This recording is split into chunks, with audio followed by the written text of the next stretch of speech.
Hello, this is Matt Renicks, and we got the Hi, Matt Matt Renicks Renicks. Show. Yeah, this is the Matt Renicks Show, and tonight we got Justin Powers, a good buddy of mine. I've known for about 22 years. He's been doing a lot of fucking film work, and with bands and stuff. I always like to talk with bands and artistic people. So there you go. Just say your name and a little bit about yourself, I guess, Justin. Yeah. Yeah, this is Justin Powers. Me and the Renster used to be roommates back in the day. We made some old low budget films together, Mm. and that's about it. All right, cool. So I wrote down some questions for you.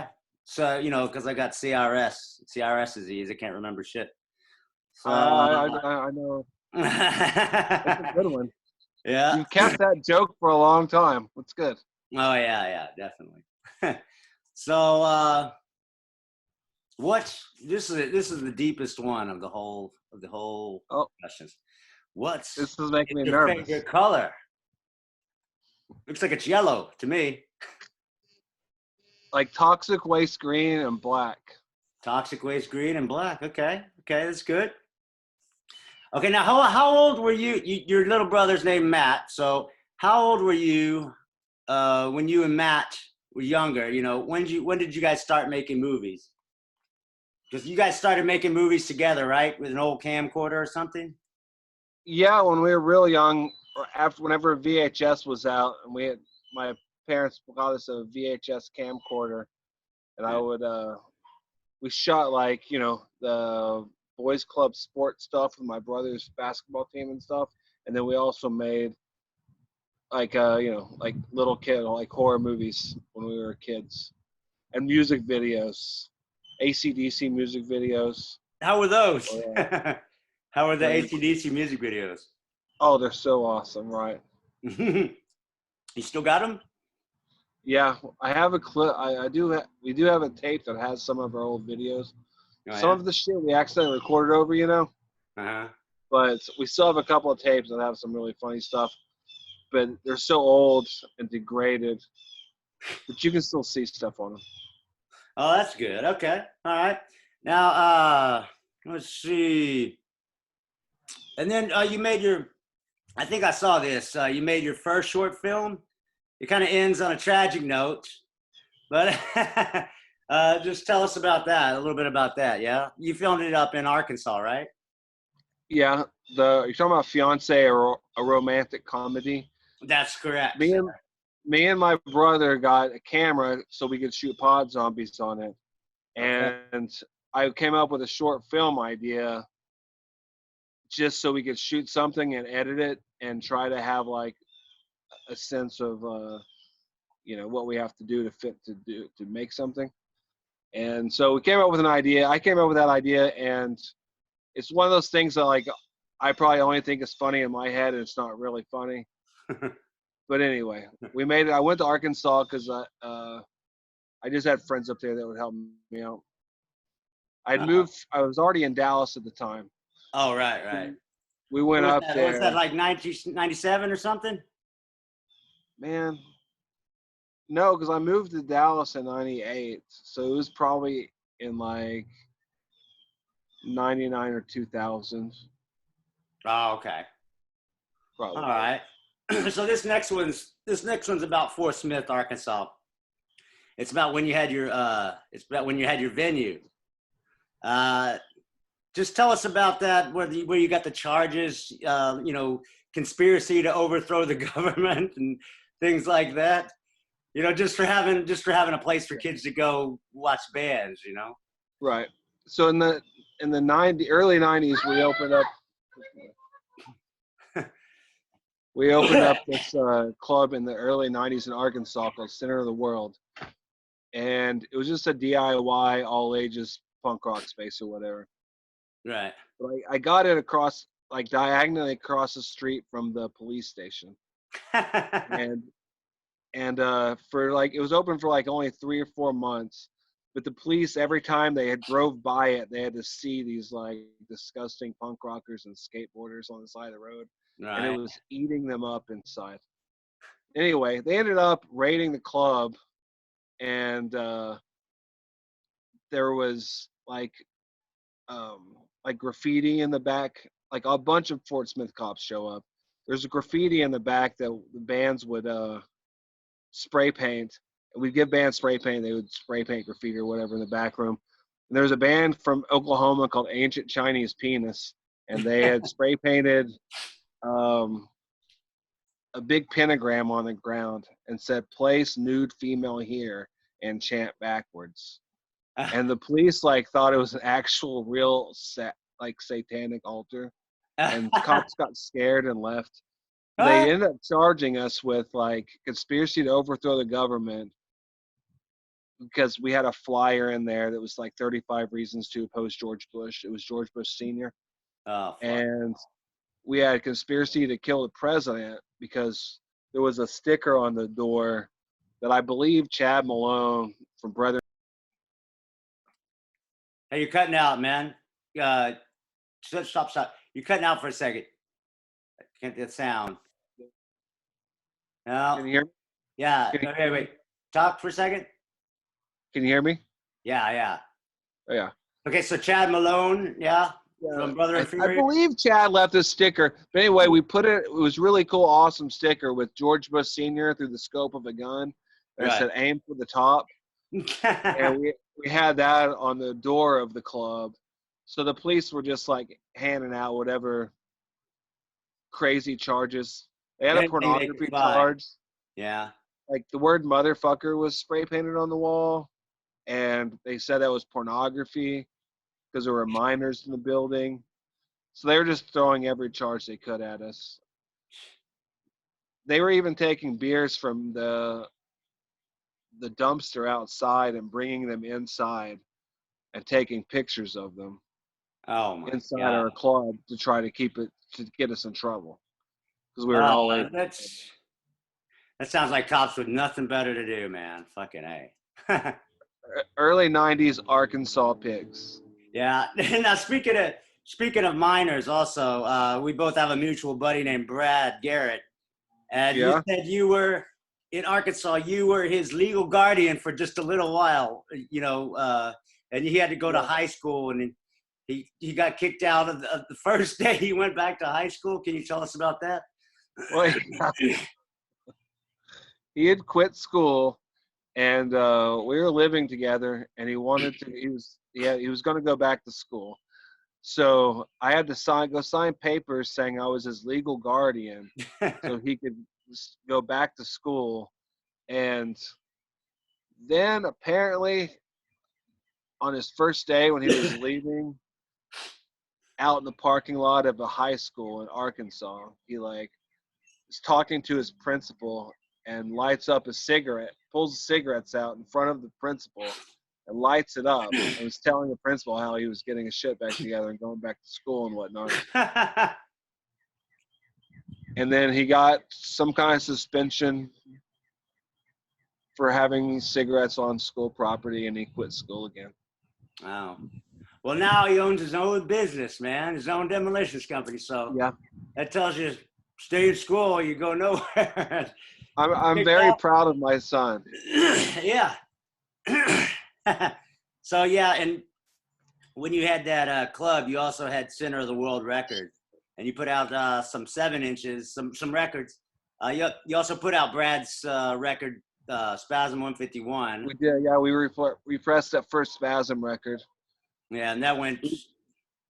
Well, it was after the club shut down, and then I started a record label later.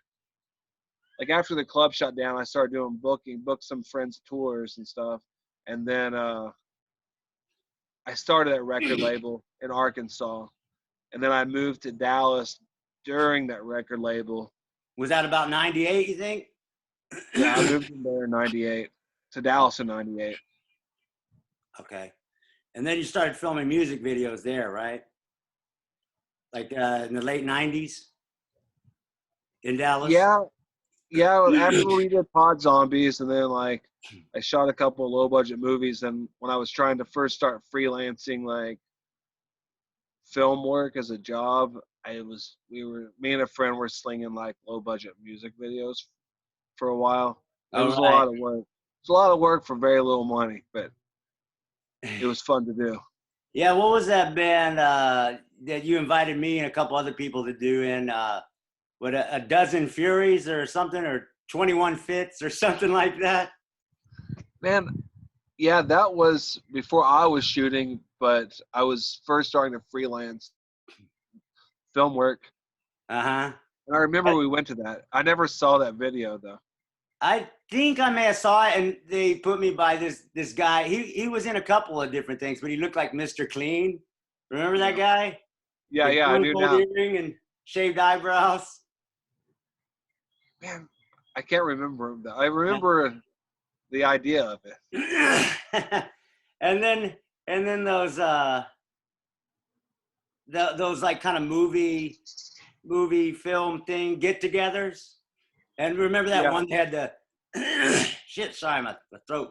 They had the Michelob Ultra beer. yeah, It yeah, was yeah. terrible, man.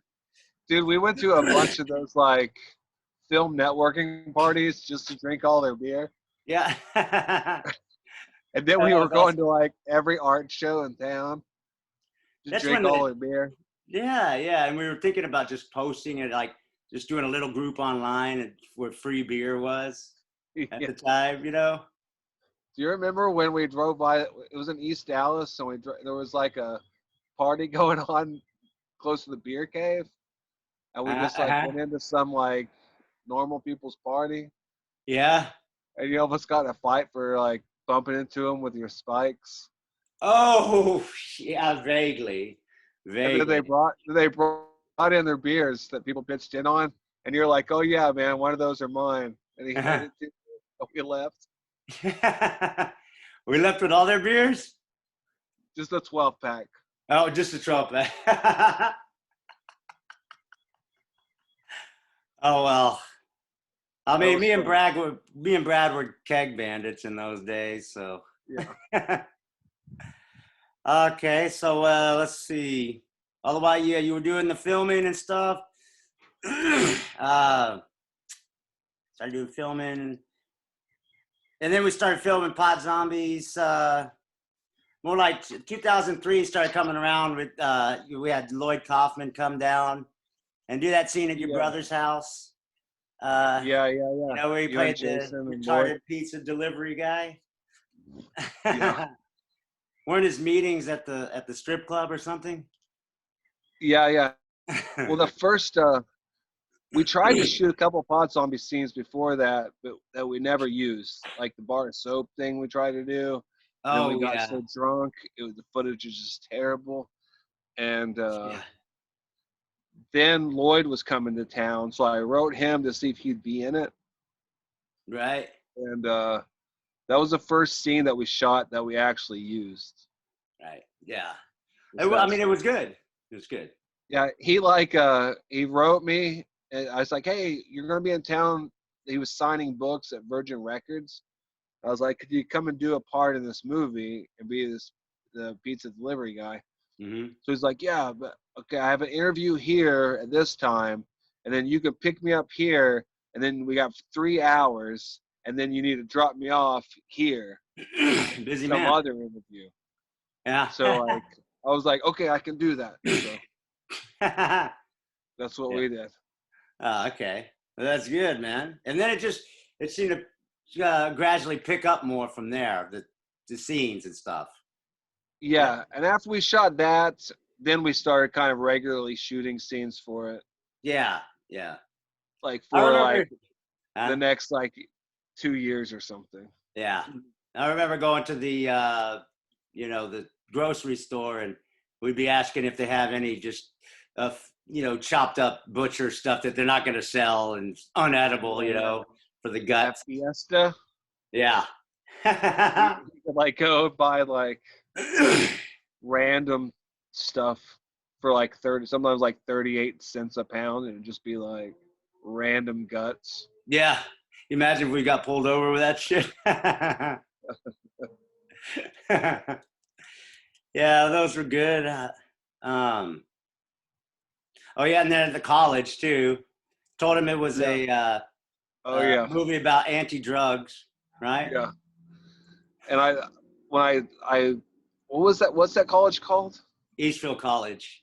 Eastville College. Yeah. So we needed we had supposed to be a high school classroom scene and a hallway. So we got a hold of, and I knew somebody that had shot a short film at Eastville College, and he gave me an email address. So I was like, just write them and tell them you're shooting a film or whatever. So I had to tell him it was untitled, obviously, because they didn't want to tell him the name of it. And then, yeah, so I just like kind of just like lied, for the contracts they sent me, and I signed them and said it was untitled, and they let us use it, and we had no supervision. Yeah, I can't believe that. You We know, got lucky. We got there, and they were just like, oh, like we just had permission to do it. No one was like looking, hovering over our shoulders. yeah, they Not would as have got cut it to off deal with immediately. somebody. They would have cut it Yeah. off immediately, man. Blood all down, guts all down the hallways. We had intestines all down the hallway at Eastville Right. College. That was awesome. How many scenes are you in? Oh yeah, me and Rob were you filmed the back of us. Yeah, yeah. In the we were in the audience because some people didn't come. That's the pain in the ass about doing movies like that. You really rely on people to show up. You're like, oh please, it's a 50-50, you know what I mean? Yeah, when you're not paying people. Yeah. It's a 50-50. Maybe 75-25 even, Yeah. I was going to go with 70-30. Yeah, okay, yeah. But yeah, and then we filmed we did the suspension scene. We just had a lot of friends in all different types of life. Yeah. And that's how we got to do most of it, Yeah. Or like there were scenes where I just had friends that like to get naked, so I'd be like, oh, okay, you'll be this naked guy in this, like just whatever was available. Yeah, and then I do suspensions. yeah, then Suspension Melody. scene is Huh? The suspension scene is the most ridiculous scene in the ridiculous movie. Yeah. It's like, how is that happening? That That couldn't happen in any zombie world ever. Yeah, that was his first. I think his first and only suspension. I don't know if he did it ever after. Rob's. Yeah, it was. Suspension. And he was like, oh, motherfucker. He was in pain. Yeah. And then we got the Melody. I would hang out with her, at Moda. I wouldn't have anything to do. I was jobless, hang out at Moda and bullshit with her. And then you mentioned that you needed a lesbian scene. And then I was like, hey, and I knew she'd done punk rock porn. So I was like, hey, you want to do this lesbian scene for this movie about zombies and pot for free? Yeah, okay. And then Mason's new girlfriend, she wanted to do it. So, and I remember we were filming, and it was at Rob's and my house, and the blood is just all over the ceiling, dude. Like there goes the deposit. It's like, fuck it, Yeah, like you're getting your deposit back. Yeah. I paid for the deposit. Rob paid for all the fucking deposit, dude. Rob's not getting the deposit back. Rob is not getting his deposit back. Well, I think he figured that when he invited me to live on his floor. He already knew. Yeah. And then, what are you drinking? Huh? Coffee. I'm drinking coffee over here. I'm drinking tonic water over here. And then behind you, I got Lucozade. You guys have that in the States? Nope. We have Shiner Bock, though. I know, that's great. Oh, God, I want one so bad. I haven't drank in 3 months, so for the listening audience. But anyways, yeah, and we filmed History of the Lurkers. That was a good one. History of the Lurkers was funny. Like that's another one of those like ideas where it's like only funny to us. Yeah. And for some other people have to watch it, they're like, what the fuck is this? Some inside joke gone way too far. Yeah. Yeah, like the thing was that, you go into a porno shop, as me and Justin do, and there's guys hanging out like, hey, and we called them lurkers because they're lurking around, in the porno shop trying to score with you. Not drugs, but sex. So we made this little short film, History of the Lurkers, but it was all H.P. Lovecraft stories, right? Yeah. And Yes. how did you get in touch with that guy to make that? He's just Somebody I met through the Pod Zombies uh-huh. thing. Oh yeah. Or maybe I met him through whenever we made that zombie movie, Mandibles of Death. Oh right. Yeah, that was a good one too. I might have met him through that time. Sometime in that time period, somehow online. And he asked me, and they needed short films from different like underground, like no budget filmmakers. And that's how you got on with Rob Zombie too, right? For the For something there. the haunted house. Yeah. Yeah, somebody at the 13th Street Morgue out in Red Oak, Texas. Yeah. They were going to be featured on a DVD, a haunted house DVD. Rob Zombie made and Alice Cooper hosts it. Cool. And so we went out there that night. Like they wanted to get something shot for it, but they didn't really have any money. So we ended up being like, well, I'll shoot it if we can come and shoot there our short films later on or our movies on your sets and stuff. So that's how we got hooked up to shoot the Mandibles of Death film at that haunted house. Yeah, that place was perfect, for the different cool. scenes. It was fun. Yeah. That was great. It's always good for like no budget movies to try to shoot at a haunted house if you have it available. Yeah. There's already sets. Yeah. You can just piggyback off of their hard work. Yeah. Yeah, then let's see. Shit. Oh, then all the while you're doing this, you're getting hooked up. You're mingling with people, meeting other filmmakers and stuff. Right? Yeah. Yeah, you're getting. Yeah, and then we put out the first Pod Zombies with our own money, and I think it sold pretty well at the horror conventions. Yeah. At first, so we put out Pod Zombies that came out. It premiered at Texas Frightmare, the first one. Yeah, tell people what it is for the people that don't know. Just in case. Yeah, Texas Frightmare Weekend is like the big horror convention in Texas. It's in Dallas every year. Now it's probably been 14 years or something. 14 or 15 years. Yeah, and they usually have people like from horror movies. They have booths set up and they'll talk to you, sign autographs. Yeah, so they have like a film screening room. And so the guy from Frightmare, the first one, got a hold of us and heard about Pod Zombies and was like, if you have it done by then, we'll screen it here. So I was going to have a premiere at this horror convention, which would be fun. So that's how we really buckled down at the ends. and like the last few months, I was going to Todd from You're in Trouble. I was going to his house every weekend, and we were like putting the movie all together the last few months. Right. To get it ready for that screening. So then we put out that DVD, the first 1,000 copies of it, and sold it at some horror conventions. Yeah. And Lloyd Kaufman was there, and we gave him a copy of it. And so then he called. He watched it on the plane on the way back to New York, and then he called and put it out on Trauma. Gee, that was good. And it took like a few years for it to come out, but then that was everywhere. Then it's like you could rent it from. I mean, Blockbusters was still around then, right?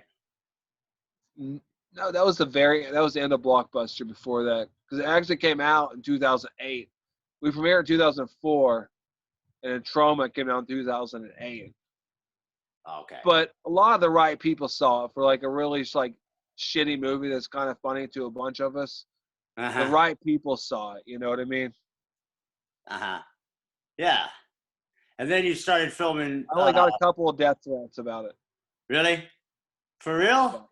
Yeah, remember I told you on in the MySpace days, somebody like wrote me that watched Pod Zombies and said they were in Oklahoma. They come to Dallas every month and they want to know where I live so they can kick my ass because they wasted their hour on that movie. It's really funny. Oh my God. I just remember the one because you guys were in a hurry at the end with the special effects with the green on the eyes. Yeah. And somebody reviewed it. It looked like two fireflies floating in front of their face, two green fireflies or something. Man, the reviews are the best about it. Yeah, There, definitely. I haven't seen it yet, but have you ever heard of Rooster Teeth out of Austin? Yeah, I think so. What is that? I've It's heard the like a name. production. It's like production company. They do like funny shows and funny viral videos, I think, and they've done some movies. Anyway, they have a show called Theater Mode where they watch really bad movies, and the three of them sit there and make fun of it, Oh like yeah. like Mystery Science Theater style, Oh, this I sounds think. fun. And I haven't seen it yet, but I know like 2 years ago, there's season 2 of that show. They do Pod Zombies on it, and like Really? I was reading reviews of their episode. It seemed really funny. I want to watch it real bad. Is there a place where we can go online to maybe check that out or At roosterteeth.com, like roosterteeth.com? they have their own streaming channel that you can like. I think that they have even you can probably set up a free trial for a week or something. Uh-huh. Well, But I'll put that. they have a streaming channel. And I think it's season 2, episode 1. I think, but I'm not sure. Okay. I think that's the Pod Zombies episode, and it's probably really funny. All right, so everybody remember that because I am fucking pretty computer illiterate. I'm amazed that I've got this set up. So just remember Rooster Teeth. I'll try to get Caddy to maybe help me put it in when I put it on YouTube. But definitely try to try to put that in there. And then while you're filming all this stuff, you also Brad, the guy that we were talking about earlier, the guy in Spasm 151, and the guy that Justin was his guardian for like a little while.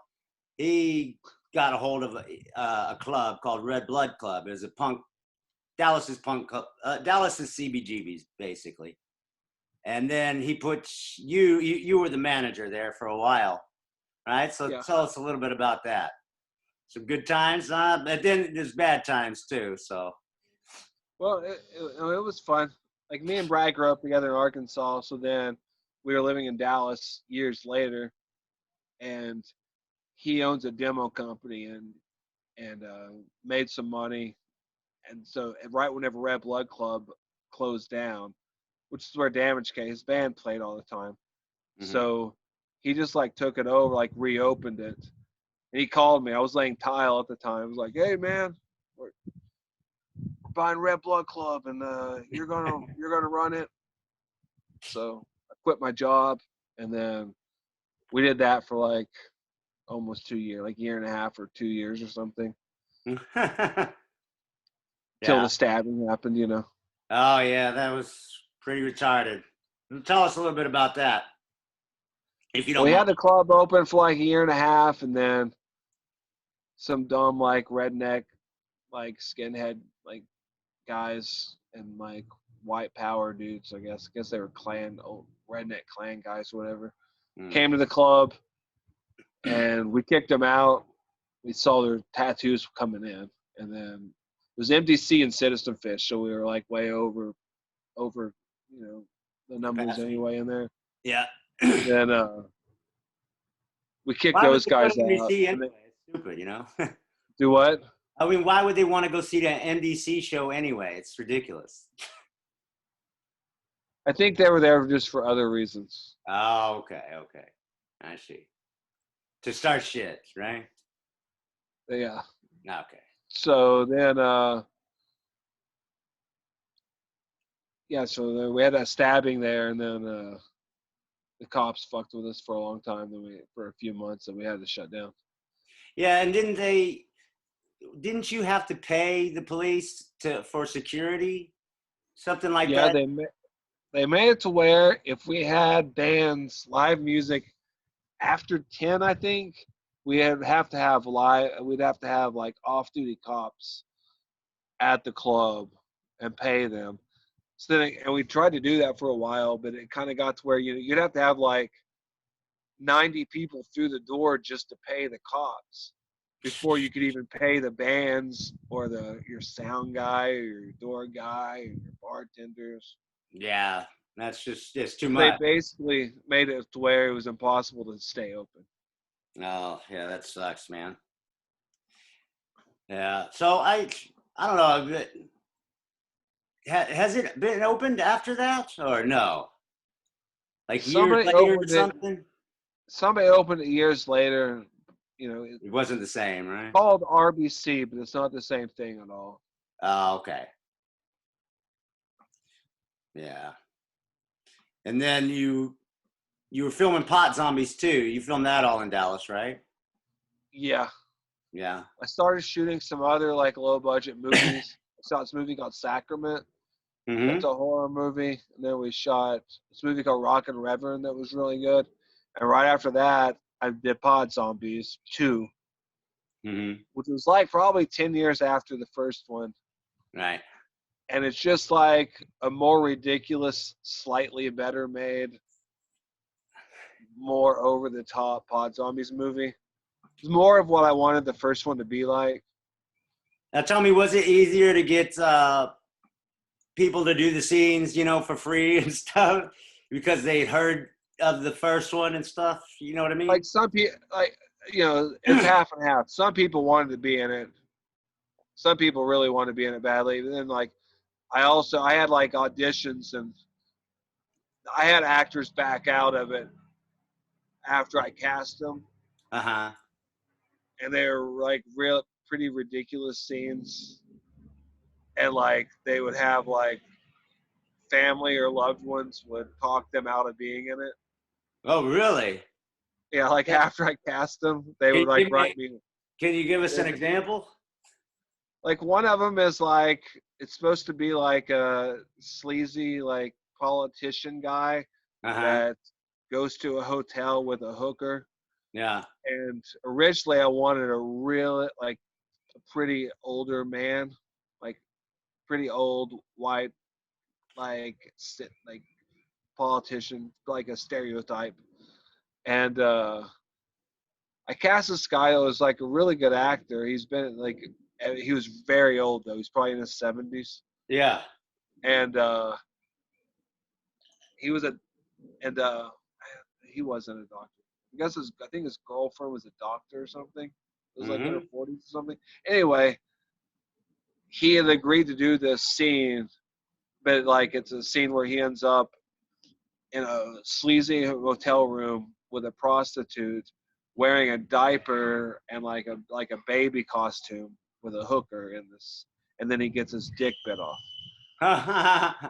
And so I cast the guy, I sent him the full scene, and he agreed to do it. And I told him how we were going to shoot it so he wouldn't freak out when we got there.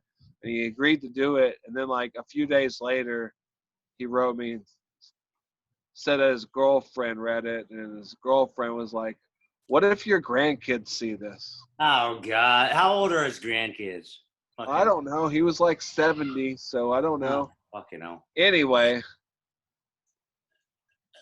a couple of things like that happened. So So I, who'd you so get? we recast a couple things Oh yeah. for people that were willing to do it. But I do understand is pretty ridiculous script in it. People had to put themselves in pretty compromising positions. Well, I mean, with a name like Pod Zombies too, I mean, you Yeah, got to expect that, right?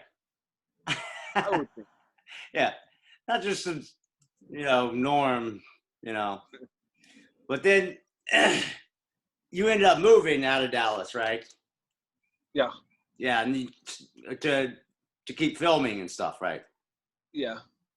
So I started when I was free. I became a grip, Mm-hmm. and like I do my own projects, but mostly my work is grip work and dolly grip work. Mm-hmm. And so I followed work in Texas. They cut the film incentives, so all the big shows and movies left. And so I followed work to New York. I was going to work there for like a month, and then I ended up staying there for 2 years just because there was such really good work up there. Oh yeah, and you were in what part? You were in Brooklyn, right? Yeah, we were in Brooklyn and Sunset Park, Yeah. and I went there for a month. We stayed there for a little over 2 years, and then I followed work down to Georgia. I moved to Atlanta area in September. I worked here for several months, and then the quarantine happened. So Oh yeah, yeah. That's now awesome. here we are. Yeah. Well, you've got a nice backyard to relax in, though, I guess. So. I am glad I'm here for this than still in Brooklyn for this. Oh yeah, definitely, dude. I mean, was there any parks around where you lived? Like city, like on the corner, like concrete little parks down the street. We had a park in Sunset Park that was real nice, but I think that now the parks are closed anyway. And like no one can go in there? I think the parks are closed. Parks are closed in Georgia, and New York City is probably way worse. So I'm pretty sure their parks are closed too. Shit. See, I usually go to the park every day. They you're not really supposed to go out, but I got a doctor's note that says for my anxiety, I need to go leave the house. And I could just, no cop has ever asked for me, bothered me or anything, but they do. Our parks are like big, nice parks here in London. They're not ghetto, sleazy crackhead parks. Got woods and everything, so we can go in there, and a cop's not gonna see you. But they do have cops in the main areas. They just play this thing on the speaker saying, if you're not exercising, you need to go home. Because exercise is still allowed. So you see like 1 million joggers in the parks. Yeah, so. And then, yeah, since all the health clubs are closed, there's like, all you see is workout people all around outside, Yeah. Yeah, here you drive somewhere and it's like people are jogging on the side of the road that I used to never see before because there's lots of trails around here. Mm-hmm. But they're all closed now. People Oh, just like jogging down the streets or whatever. that sucks. Well, maybe you can I'm not jogging though. maybe do some conspiracy work while you're while you're there now. Yeah, I'm on Facebook, so I read a lot of conspiracies already. Yeah. Well, and you're working on right now. You're working on the Dallas punk scene DVD. Is that right? Like everything is okay? Documentary called Huh? Everything is A-OK. Mm-hmm. We started it, I think I started shooting the interviews like 7 years ago, I believe. Oh yeah, and I was in that, Are you and it's frozen? when I was first got to London, and I was drunk as shit, right? Yeah. You're drunk as shit. I didn't use any of that interview footage. I used your last interview footage. Yeah, I'm sure that was way better. And we did that Skype interview with you when we first started it.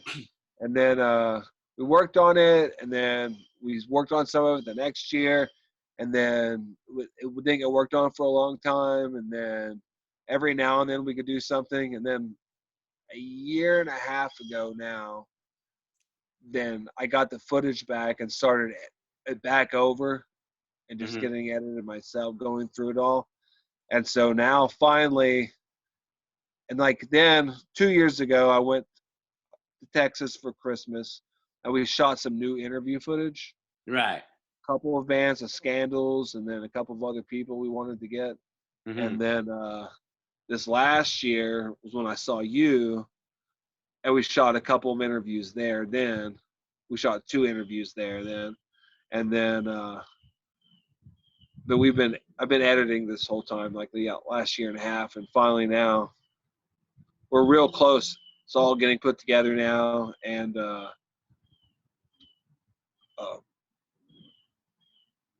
I talked to somebody yesterday. The Catfish, they put out the Pump and Ethel record. Right. He has a label called Stankin' Drunk Records. Oh yeah. And we're gonna do a final soundtrack of the documentary also. Oh, cool. Label. So we're gonna come out with the DVD and then with a vinyl record. Oh wow, that'd be cool. Yeah. Of the soundtrack of it. I've been editing the 80s so far. Next week we'll probably start all the 90s stuff. Hey buddy, come here, buddy. Okay. No. Hey bud. How's it going? Well, cool, man. Cool, man. So any plan? What you got next? What any plans for doing any? Hey, bud. It's a little one, huh? Lux. Yeah. Lux, the sweet little girl. Aw. So what you got in? What's next for you? You think? Like, I've been focusing only on getting the documentary done because it's been a long time and I just have to put my focus on that. Right. So we're trying to get that done, and then we're hoping to do another movie at the end of the year, but I don't know if that'll happen. Yeah, you might have to do it just by what we're doing. Yeah. You know. But did HP get a hold of you about the films? Yep, he mailed off some footage to me today for the documentary. Oh, fantastic, dude. Cool. Yeah. All cool. right. Well, also, last year I put Pod Zombies 2 on YouTube. Oh, yeah. So anybody can watch it for free on YouTube. Pod Zombies 1's on there also for free on Troma's channel. But I put Pod Zombies 2 up there like a year ago. Okay. It started getting a lot of hits, and then I found out that like hundreds of thousands of hits. It got like 300,000 views. Wow. But like I looked at the demographics it was hitting, and like almost all of it for a while, it was getting thousands of hits, like 1,000 hits an hour. Wow. For like a couple of weeks, and then I found it was like all from the Middle East, like dudes in the Middle East watching 2 minute only the lesbian shower scene. There's a biracial lesbian shower scene in it. Oh yeah. And it's just that it's hundreds of thousands of views of dudes in the Middle East only watching that scene. Well, it's prohibited there, you know. No, I get that. Luckily for Pod Zombies 2. Yeah. Providing for them. Well, you helped. I'm sure you helped a lot of guys out, relieve some tension. Okay, so is there anything you want to say, like any websites, anything before you go? The Fringe Media YouTube, where Pod Zombies 2 is at, there's also trailers and stuff for the punk documentary. Okay. All right, I'm gonna go through this and try to write all that down, you know, and put it at the bottom, you know. So This is the first time I've done it, so bear with me. Alrighty. All right. Well, thanks for let me interview you, Palsy Wowsy. I love you, Matt. Love you too. And I'll talk to you after this, yeah? Okay. But yeah, see ya. Bye.